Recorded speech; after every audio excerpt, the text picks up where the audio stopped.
এখন আমার সময় খুব খারাপ যাচ্ছে, তুমি আমাকে ভুলে দাও। আমি পারবো না।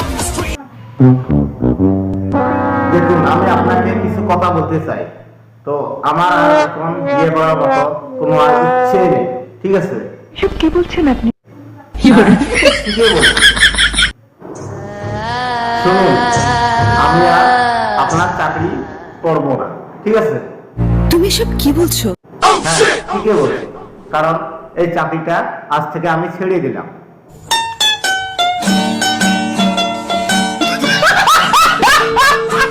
দেখুন, আমি যতক্ষণ তোমাদের সাথে আছি, তুমি একদমই টেনশন নিও না, ঠিক আছে? কেন, আপনি কি তাকে ক্ষমা করে দিতে পারেন না? হ্যাঁ, ক্ষমা করি বা কি হবি আর না করি বা কি হবি, যা হওয়ার তা হয়ে গেছে। বাহ, আপনি তো খুব ভালো মনের মানুষ। আর চুপ করে আছো কেন? বলো বলো বলো। না, আমি আর কিছু বলতে পারবো না, ঠিক আছে? Yeah.